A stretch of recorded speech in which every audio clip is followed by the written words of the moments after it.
What is going on, boys and girls, ladies and gentlemen, cats and dogs? You are listening to another special episode of Hardcore Geek Wrestling, brought to you by the Hardcore Geek Podcast.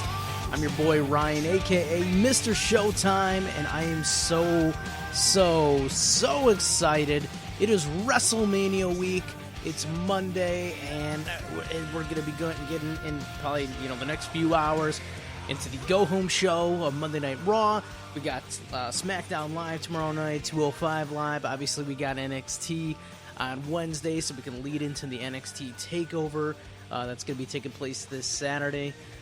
Not to mention, we have the Hall of Fame coming up Friday night, so a whole bunch of stuff going on. So what we're doing here is we're doing an episode a day of Hardcore Geek Wrestling, just because we love professional wrestling, and it's WrestleMania week, and we have to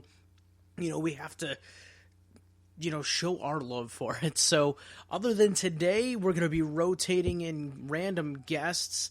We're going to have the Hammer on. We're going to be having Joe, Michelle, maybe even some new faces on the show to talk professional wrestling. Before we get into anything, I do want to thank everybody for all your downloads, your listens, and your subscriptions. You can always check us out at hardcoregeekcast.com. We're on Twitter at HCGeekcast. If you want to check out our wrestling Twitter, it's Geek Wrestling.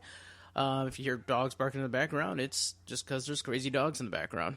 Also, you can check out all of our past episodes on iTunes and Spreaker and pretty much anywhere else you can find your favorite pro wrestling podcast or favorite, geeky, nerdy comic book podcast. So we're the, best of both worlds, I guess. Want to give a big shout out and a thank you to our friends Impending Lies for our opening theme, their song Chaos. You can check them out at impendinglies.com. They're a kick-ass band. They're Cleveland-based, but they do a lot of traveling. So if you see them around your area, definitely you want to check out Impending Lies. So this past weekend, I had an opportunity to go out to Mega Championship Wrestling's Mo Money, Mo Problems event. I don't know why I forgot how to speak right there, but had an opportunity to go out to this show, had an opportunity to really hang out with the talent and the everybody backstage and the obviously the wrestlers that were competing that night. Needless to say, it was a super rewarding experience. Everybody was so hospitable. That nobody was too shy or anything like that. Everybody was like, hey, come on, let's hang out. We're going to come on the podcast. And as a result of this cool night of hanging out with everybody, we're going to have an interview a day for you. Maybe sometimes 2 interviews, because we had a lot of people that wanted to come on the show. So I want to thank everybody in advance for coming on the show. It was an excellent experience. I don't know why I'm having trouble talking. I'm a little under the weather. I think it's so. If I start rambling or stuttering, I totally apologize. That's just how it is. So, what I want to do here is we're going to kick off the show with our first interview of the week. Now, this gentleman it's actually the first time I got to see him wrestle. He was wrestling in I believe it was a 6-man scramble match for the Mega Championship Wrestling Infinity Championship. The guy comes out immediately and is, trash talking with the crowd. Immediately one of my favorites. I'm a big fan of the heels. His name's Bryen Douglas. He calls himself the most marketable man in professional wrestling. And I had a chance to sit down with him and talk about, his love of professional wrestling and how he plans on dominating the world of professional wrestling. So, without further ado, here's our interview with Bryen Douglas.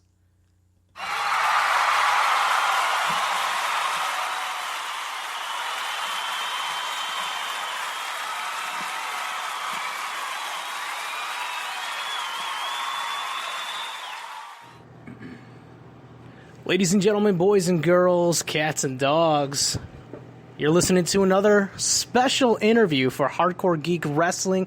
I'm your boy, Mr. Showtime. I'm here in Elyria, Ohio. It's been a long night, but we're going to keep partying. I'm here right now with the man, the myth, the legend, Bryen Douglas. What's going on, my friend? I call myself none of those things, but you can call me the most marketable man in professional wrestling. Independence, anyway. Okay. We should get like a T-shirt, or do you have a T-shirt with that made? We should totally get that. No, I don't. I have the show starts here and ends here right now. That's my current one. $20, ladies and gentlemen. There it is. So tonight's the first night I actually had a chance to see you. So the 6-man scramble match, fantastic. Just like, first of all, you pushed a button with the crowd. I loved it. You know, the crowd interaction. Real good at making them hate you, which, you know, that's what we do in the heel role, I guess. With the scramble match, it can be rather complicated, I guess the word. You know, there's a lot going on. Do you prefer like those types of matches? Or are you more of a one-on-one guy? What's your forte? Well, I mean, as my promo, if you watch the whole DTV skit that I'm doing, after the match, I kind of... I got into a promo where I'm like, I'm a one-on-one guy. If I'm in a one-on-one match, nobody can beat me, blah, blah, blah. You know, so, I mean, I prefer the one-on-one dynamic just because you can really hone in as a heel, especially. Like, if you notice tonight, I mostly just didn't shut the hell up, which is the way that I generally make people hate me as long as I'm in a scramble match because... You know, I get some shine in there and stuff, but I don't really get a chance to piss people off with my wrestling and get them in the hold or whatever. You know, and people just hate holds. People don't like slow pace. So when I'm one-on-one, I like to really show that in my work. I'm the bad guy, but as a couple of my friends would say, I'm more of a life heel anyway, so babyface role doesn't really fit me all that well. Yeah, it's always more fun to be the heel, you know? I like it. I just don't sell as many T-shirts, and that's a problem. People need to love heels. Love the heel. Absolutely. I mean, I'm a heel guy, so, you know, there we go. DTV, let's talk about it. Sure. Basically, it's a dynamic. I'm trying to kind of almost change the landscape a little bit of self-promoting, self-marketing on the independent scene. You know, I'm not only recording my matches so that everybody can see that, and then I can send that off to promoters and all that good stuff and say, hey, here's what I got. But at the same time, I'm cutting the pre-match promo, the before-the-show promo, you know, the after-match promo, maybe a few more things, and just kind of getting in there in all ways, shapes, and form, and like almost making an episode out of it. I gotcha. So, I mean, it's just... It's kind of like a cool documentary type thing, if you really want to think about it. Match-by-match documentary. Yeah, and it's the Fabe documentary, so... But it's supposed to be a shoot. I love it. Where can we find that? Well, I haven't released the first episode just yet. When will you release the first episode? Under my jurisdiction. It's all edited and put together and everything, but I'm thinking I might wait and kind of do like a season thing and pick and choose what episodes I want to air and what ones I don't want to release, and maybe do something along the lines where it's like a weekly episodic thing, maybe like on a Wednesday, Thursday, Friday. I don't think Friday has anything wrestling-wise going on, so if I can get any kind of following behind that, find it on my Facebook and or YouTube page. You'll find it Bryen Douglas, Bryen Douglas. Spelled different. My dad still thinks that's the way you spell it. It's not. I mean, it's unique. Something wrong with that. So let's do we're going to go through the podcaster to the wrestler questions, the same stuff I'm sure you've heard a bunch of times. But you know, what was really the thing that got you into wrestling? And was it a certain individual? Was it a match? Was it just a random memory of seeing wrestling on TV? I always loved it, and my mom's boyfriend one day, I think it's so that they could have some alone time, but he was just like, hey, this wrestling thing's on TV. I think you'd really like that. And I watched it and never put it down. The first feud I actually remember would be... Go away. What are you doing? Stuff. People are crashing the interview. What's going on here? What's up, dude? What's up, bro? Hey. Everybody. Boom. Hey, you might not want that one. No. Okay, that's good. Hey, you good? You good? We're chugging Budweisers right here. Right. Super Oprah just crashing in here. With Matt Taylor. Everybody in here. Oh, man. Yeah. Hey, let's go drink. Let's go drink. Right, come on. Woo! Woo! I'm just letting everybody, we're not editing that out. Nice ass, nigga. Thank you. It's the most marketable ass on professional wrestling. I'm just throwing it out there. Bar none. Females and all. What was our question now? I don't know where we left off. What got you into wrestling? What got me into wrestling? So your mom had a boyfriend. One of the lone times showed me wrestling. Never really put it down, and then from there, my dad loved it. And that's kind of something we've been able to bond over for years, but he's an obnoxious wrestling fan. He's terrible. And every time anybody comes out and does anything, he always has to be Ric Flair. Woo! Was that his boy? Ric Flair, he loved him. And he knows every one of his taglines and everything. Flair was it for him. And, I mean, Flair's it for a lot of guys, and rightfully so. So, like, as a kid, like, when you got in trouble, did your dad ever cut a Flair promo on you? My dad actually wasn't around much as a kid. But he used to... I hated Ric Flair. Like, when I was a kid, because they suspended my disbelief so much, you know, and I actually really bought in when I was a kid and all that good stuff. And I still like to now. But when Flair would come out and stuff, I would hate him, you know, because he was always the heel. He was always with Triple H and that evil evolution and all that good stuff. And then, you know, he'd come up to me, he'd be like, boy, you love that Ric Flair, don't you? Woo! And I said, no, Dad, I hate Ric Flair. He's the worst. He's not even good. Oh man, have you grown to like the Nature Boy? Or is he still like not on your? Everything's an art that Ric Flair does. I love him. I respect him as a performer. It's everything. And as a kid, even as a kid, if you can make me suspend my disbelief enough to hate you, then obviously you're doing something right. Like, cause still, there was some guys that just, like, looked so badass and just really, every time they got in the ring, no matter how much they would talk to the crowd or whatever, they just beat ass to, like, an extent that I'm like, that's my guy. I don't care if he's the bad guy. You know, Eddie Guerrero, for example, like, even when he was a heel, it's like, he's always lied, cheated, and stole. Why are you gonna hate him for it now? I love him. Stop it. You gotta love Eddie Guerrero. Right. Gotcha. Okay. Well, and you know what? If you look at Ric Flair did his job. Got you to hate him. Absolutely. So that's pretty badass. Not to say Eddie couldn't, because that would be a hell of a remark that says that Eddie Guerrero couldn't do his job, because he definitely did. I just loved him. I couldn't help but love him. Oh, there was. I mean, if you go back to like WCW days, like when he was, you know, abusive with like Chavo and all that, you didn't like the guy, you know. Oh yeah. So that was kind of rough, you know, just to watch. So it's WrestleMania week. And from one wrestling fan to another, I am so excited. It's like Christmas and my birthday and anniversary all wrapped in a bow. Signed from Vince McMahon himself. What are you excited for WrestleMania? Do you have any hopes for WrestleMania? Some people are pretty critical on the product. I hate to say this, but every few years, it doesn't feel like WrestleMania season.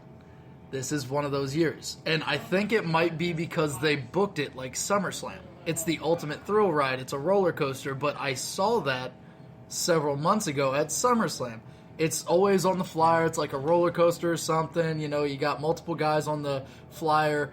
You know, the WrestleMania card, it should be at like, this is it. Not, you're about to go on a thrill ride. We'll do it again next year. Like, WrestleMania is almost like the big blow-off, like, this freaking thing is never happening again. This is it. But no, this year it's just a throw ride. Is it maybe because, like, you know, some of the matches were kind of just thrown in there, like the whole Goldberg, Goldberg and Brock thing, where it's like, hey, you know, we have all this talent, but hey, you remember these guys? They're going to be there. Yeah, it's not so much the throw-ins, because I think they did a good job building up the Goldberg-Brock Lesnar feud. Whether it should or shouldn't be for the Universal title, it's up for debate. I mean, I don't mind the decision, I guess, but the Goldberg-Brock Lesnar thing was built pretty decent, I guess, but some of the stuff does seem last minute and rushed. And for the past few years at WrestleMania, it seemed like they've been good at telling the story and stuff, but like American Alpha, I think that they're probably going to be fighting for the tag titles that they just lost. Yeah. And that story just got told on. Yeah, I didn't think they do a title change this close to the Mania. Yeah, like that story's just now coming together. And what are we? A week and a half out? We're like a week and a day. A week and a day. Yeah. A week and a day. So it's just like everything. I don't know if it's the brand split, because I love the idea of the brand split. Yeah. But brand split, and like there's not overexposure problems anymore, things like that. But it's just such a problem with, I don't know, all the storytelling. They're trying to do a lot at the same time. And they've got a pay-per-view every 3 weeks, but at the same time, you got 6 weeks in between. It's just a really rough booking situation for them. Yeah, hopefully they'll pull a rabbit out of their hat, so they usually do. Before we wrap up, I know you plugged your Facebook and your YouTube and whatnot. Is there anything else you want to plug? Any some shows you got coming up, or even some other social media outlets that we haven't covered? Who am I working for next weekend? I am working for Mid-Ohio Championship Wrestling. I will be in a triple threat, maybe because apparently Patrick Hayes got jumped by somebody. And he's supposed to not be in that match, maybe.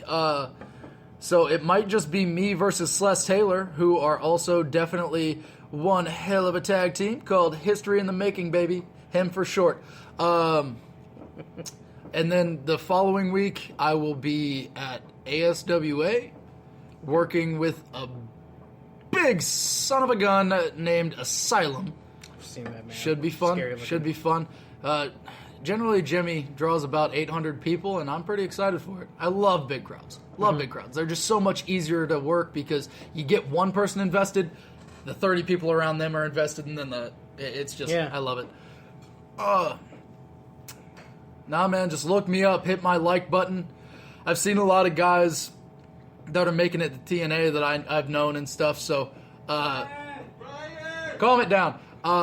Basically, they don't have all that many more likes than me, so that's kind of giving me confidence moving forward, making it bigger. We'll see you in Impact Wrestling soon. We'll see you on WWE. We'll see you in Ring of Honor. Who knows? Hoping.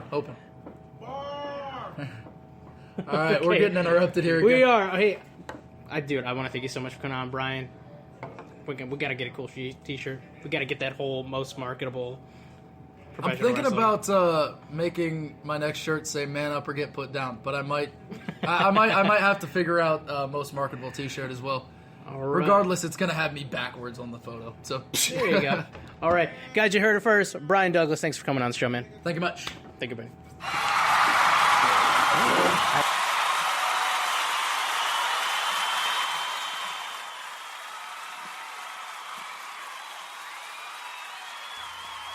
All right, big thanks to Bryen Douglas and everybody for coming on the show. Shout out to Super Oprah and Matt Taylor. Things got a little greasy there, a little as my buddy Daddy Fitness likes to say, they got a little greasy. But hey, it was a lot of fun. Bryen Douglas, I tell you what, man, the dude is awesome in the ring. He's a good talker. Check out his DTV episodes. He plugged them on his social media. We're gonna have links on the episode description. So if you guys just want to go right to his information, follow him. Check him out at Mid-Ohio Championship Wrestling, NWA NWA Mid-Ohio. Excuse me. I think I said that right. And then also ASWA as well. I've had a chance to go to Mid-Ohio Wrestling before. It's a lot of fun as well. But anywhere you can see this guy, definitely check him out. Big thanks to him for coming on the show, and thanks for everybody who is going to be on the show this week. So again, with it being WrestleMania week, and today being Monday, we're going to have the go-home show for WrestleMania. That's a given. But or the go-home show for Monday Night Raw. But really the Monday that everybody really looks to when it comes to WrestleMania week is going to be 1 week from tonight. That's going to be next Monday night, the night after WrestleMania. And history has really shown us that the night after WrestleMania, it's had a lot of shocking moments, a lot of moments that kind of get you right in the feels, and also some kick-ass matches and some title changes and debuts and returns and all this fun shit. So what I wanted to do, with it being Monday, I wanted to make sure that we talked about WrestleMania Monday, the Monday after WrestleMania. It's become such a huge thing that even WWE, they're going to be putting out a WWE 24 special on it. I was at the supermarket the other day, and I saw in the DVD section that they actually have a WrestleMania Monday DVD. So, I mean, people know, and that's almost as big as WrestleMania itself, because after you see the show of shows, you kind of wonder, all right, now who's going to, now we have NXT. Who's going to come up from NXT? It's always an exciting time. So I kind of want to talk about some of the biggest moments for WrestleMania Monday. And these are kind of just some ones I pulled off a Bleacher Report. There's some ones that really kind of stuck in my head. And I think there's a few on here that aren't on the list that I really didn't like. But this is from 2001. So 2001, we had WrestleMania 17. And it was the night that they did the whole Stone Cold Steve Austin swerve when he turned heel on The Rock, joined up with Mr. McMahon. He was going to be doing a rematch for the WWF Championship against The Rock in a steel cage. And then Triple H comes in there, and they join forces. They form what's called a two-man power trip. For me, I don't know if that was really like a huge moment. I mean,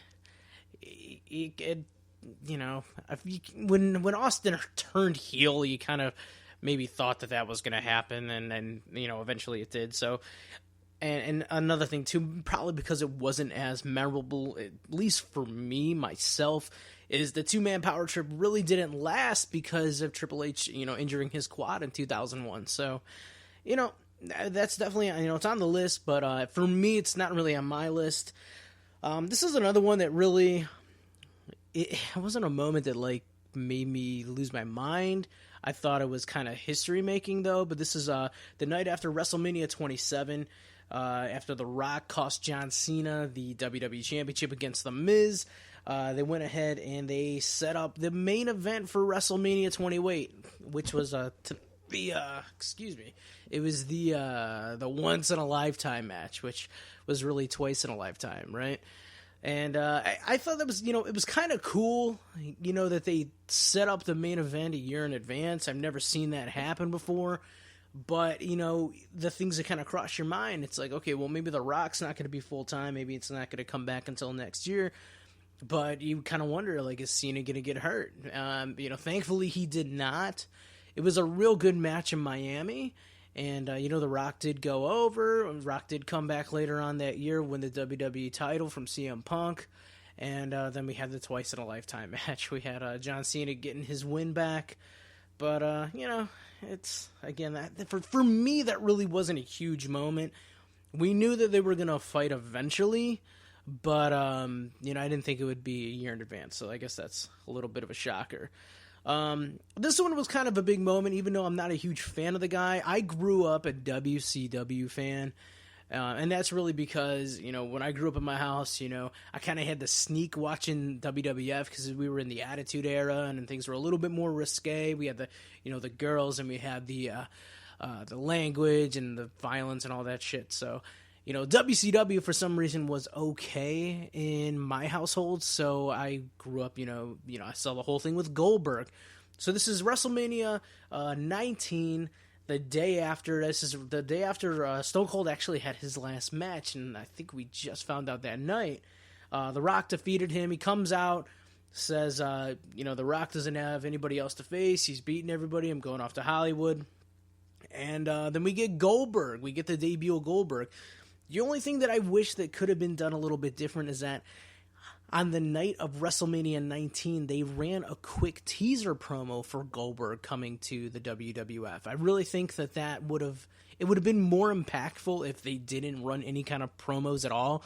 Because mind you, this is 2003. Yeah, the internet's around, but it's not as crazy as it is now. So you're not going to have so many dirt sheets. You don't have YouTube and all that stuff. So I think that it would have been easier for the WWE to keep Goldberg's original debut a secret. But, nonetheless, it was a real cool moment seeing him come out, spearing The Rock. We did get that match with The Rock immediately, really. We got it at Backlash. I thought that it would have been a feud kind of leading up to maybe a SummerSlam main event. But we did get it, and the one thing I enjoyed about that is that it's actually my favorite incarnation of The Rock. I love Hollywood Rock. Really wish that he would turn heel and come back, but I think those days are a little bit past us. Number 7 on Bleacher Report's list was actually the first post-WrestleMania that I watched, and this is one that really stuck in my head here, and this was the debut of Mankind. I was a huge, and to this day I still am, but at the time, Undertaker was my guy. You know, I'm a young kid, I'm probably about 10, 12 years old. I'm in the comic books and superheroes, so the closest thing to like one of those supernatural characters is the Undertaker, so I always would follow the Undertaker.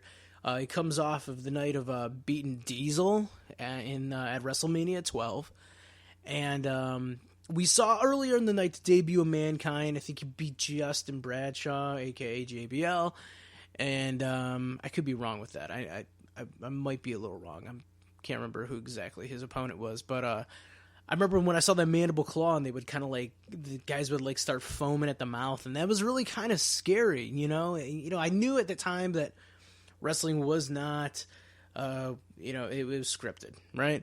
But when you see stuff like that, and you see bodily fluids, I can't even talk today, guys. I'm so sorry. You see bodily fluids coming out of somebody, it kind of screws you up a little bit. So you fast forward, main event is like Undertaker, and I think it was Undertaker and Bradshaw. I think that's where I'm getting the Bradshaw thing from. And Undertaker's on the outside, and then Mankind just comes out and starts kicking the shit out of him. And he drops the Cactus Jack elbow, and puts him in the mandible claw, and the Undertaker is completely out. He's completely incapacitated, and that's something I didn't really see from the Undertaker. He was like an unstoppable dude. Like the night before, he kicks out of like 3 jackknife power bombs. He sets up like a zombie. In my eyes, the Undertaker was invincible. Now you have this crazy, just mutilated dude coming out and beating up my hero, and that's just something that I'll never forget. That debut, never forget that Monday Night Raw, and that's really going to be one of the main things I remember from that Monday Night Raw. I actually might go back and watch it. Another one that was kind of memorable here, and this was during the Monday Night Wars. This is the Monday night after WrestleMania 14. I remember this for 3 things here. Actually, 4 things. First of all, Stone Cold wins the championship at WrestleMania 14. It's the last night we see the Winged Eagle Championship. We get the debut of the Big Eagle, the Attitude Era belt, my favorite belt. I love the Winged Eagle, but for some reason, I think maybe because I grew up more so in the Attitude Era, I love the Big Eagle belt.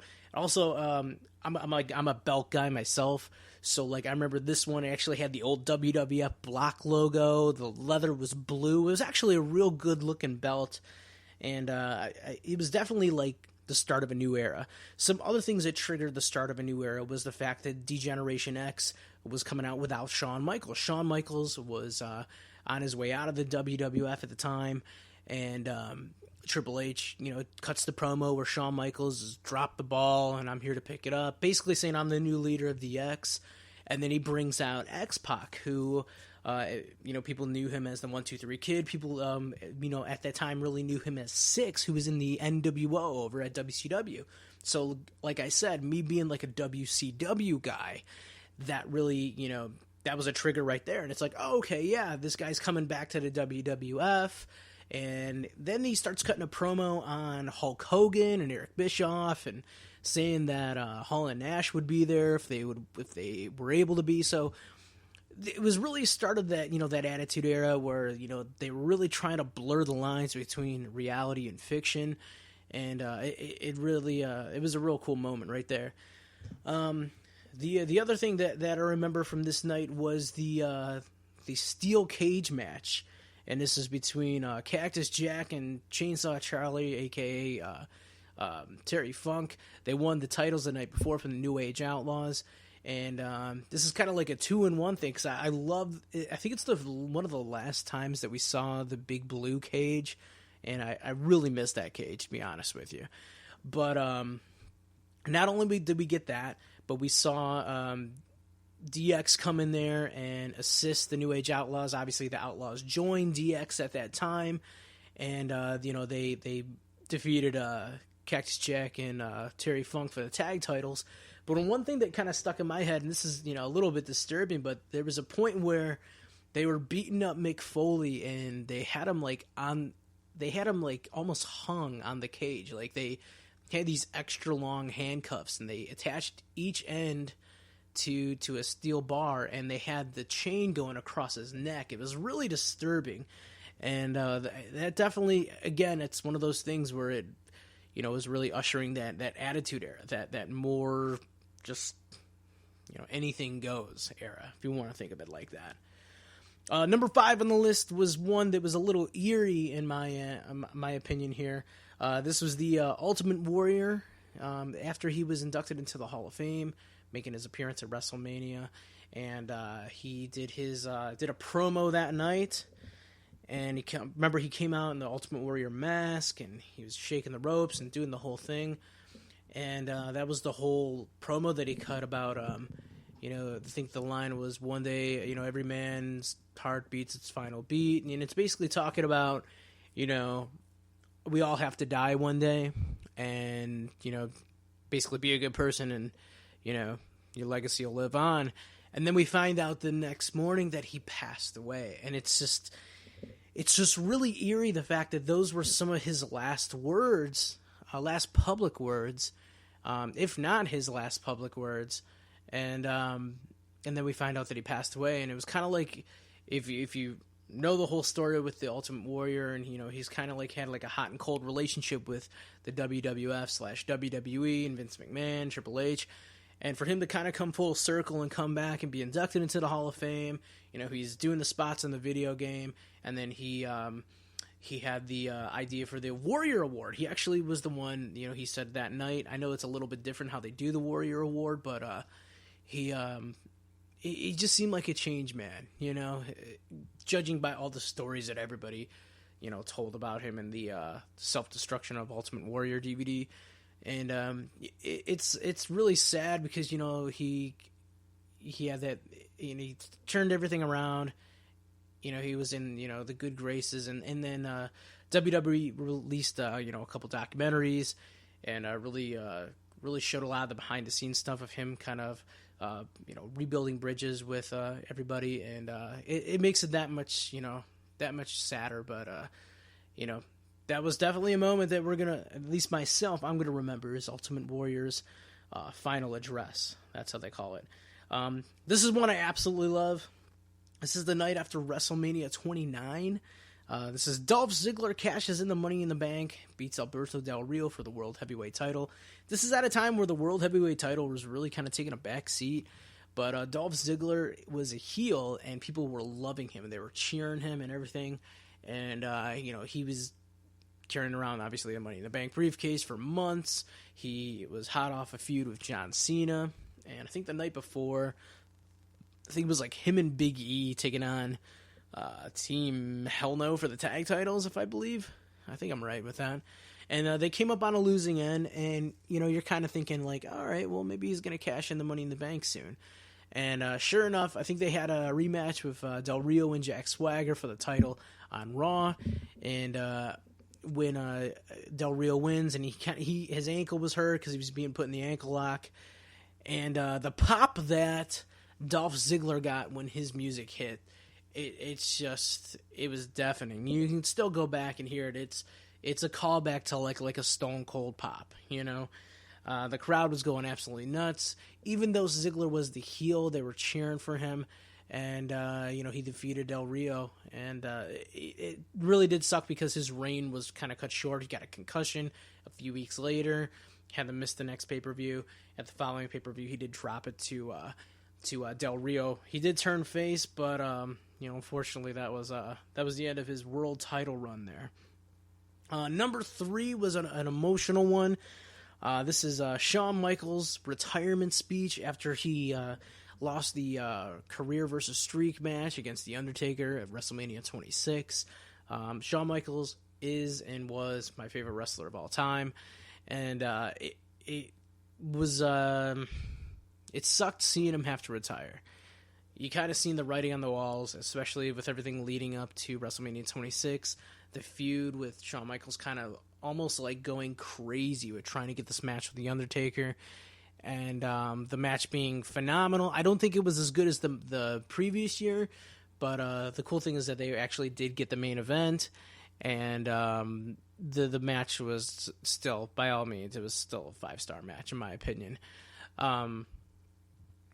the next night, it was Shawn Michaels talking about, how, all he ever wanted to be was, he just wanted to entertain people. He just wanted, people to think that he was good enough to be on their TV, their TV set. So that was real emotional. And then we got the, him and Triple H kind of embracing it at the end. So it did kind of suck seeing him go, but we do still get appearances from the Heartbreak Kid every time, every now and again. I still want him to come back for one more match. Wanted him to go against Daniel Bryan. I would love to see him go against Rollins or AJ Styles, but obviously that's not going to happen. Two more on the Bleacher Report list. We had Brock Lesnar making his return after WrestleMania 28. This was kind of one that, for me, it was kind of spoiled by the internet. I was surfing around on the internet and going on the little dirt sheets and whatnot, and there's all these rumors that Lesnar was in Miami. Okay, and previous a few months ago he announced his retirement from UFC. So you kind of start putting the pieces together. Is Brock Lesnar going to show up? And there was the final segment where John Cena was calling out The Rock, to kind of shake his hand or whatever. And instead of The Rock coming out, it was Brock Lesnar. And I remember just because that was another one of those pops where the crowd goes absolutely insane. Brock comes out. It takes him a little while to step out, and that's where the crowd went nuts, is when he slowly makes his way out from the locker room. Doesn't really do anything. I think he shakes Cena's hand and then pulls him in, F5s him. That leads to a short feud with him and Cena, and the return of Brock Lesnar, the new version of Brock Lesnar, which is a freaking absolute beast. So, pretty cool moment as far as Monday Night Raw, day after WrestleMania moments go. Let's see. And then what they're saying here is the number one moment the day after WrestleMania. This is Ric Flair's retirement in 2008. It was super emotional. It's one of those. The match itself with him and Shawn Michaels was pretty emotional, especially the last few moments. But Ric Flair had all his family on Monday Night Raw. The entire locker room came out. The Undertaker even came out, which is kind of a rarity. And Vince McMahon. I mean, you name it. They brought out the Four Horsemen. They couldn't have done a better segment for Ric Flair's retirement. Obviously, he's still, kind of coming on TV here and there. He popped up in TNA, maybe wrestled a few matches. So, but there's that. But he didn't wrestle any more matches for WWE. So at least he stayed retired there. If anybody grew up a fan of Ric Flair, as you heard in the interview with Bryen Douglas, we all have those memories of Ric Flair. So seeing his career ended by Shawn Michaels, a guy who actually idolized him. It's one of those, full circle moments, and, it had to be done, and I think they did it right. I think WWE did a wonderful job as far as that goes. Some other moments, at least in my mind, I really enjoyed when the Club, Anderson and Gallows debuted last year. That was a big one. I'm trying to think. Let's see. I think after WrestleMania 30, I don't think nothing crazy happened after WrestleMania 30. That was the night after the streak broke. I mean, there was the Warrior thing there. I think after the night after WrestleMania 17, or not 17. Why did I get 17 from 13? That's where we get the whole thing. I think it's that night with the formation of the new Hart Foundation with Brett and Owen and Bulldog and all that. And the night after WrestleMania 18, that's where we started going into the draft situation there. I believe that's when they announced it. They didn't actually do it that night, but I always remember Triple H coming out. I was a huge Triple H fan at the time, and seeing him come out with both belts was pretty freaking badass. So there's countless moments as far as WrestleMania Mondays are concerned. Let us know what you think. Let us know in the comments. Let us know on our Twitter what your favorite WrestleMania Monday moments are. and maybe we'll talk about it. This week we're going to be covering a whole bunch of stuff. Again, guys, every single day this week, Monday through Sunday, and then even Monday next week, we're going to be having an episode a day. We're going to be covering different things regarding WrestleMania. We're going to be having a new interview a day from my time at Mega Championship Wrestling. So you're going to be able to meet and get to know some new talents. Maybe some talents that you've already saw, and maybe there are some of your favorites that I had a chance to interview. So again, we're going to be rotating a lot of guests in here this week too, so a lot going on here at the Hardcore Geek Podcast / Hardcore Geek Wrestling. But we're going to go ahead and wrap this one up, put a nice bow on it, and call it a day, because it's a couple hours before Monday Night Raw starts, and I don't want to be late. Guys, for myself, for everybody here at Hardcore Geek, I want to say thank you for all your listens, your downloads, your subscriptions. We will see you tomorrow for another special episode of WrestleMania week with Hardcore Geek Wrestling. Later, everybody.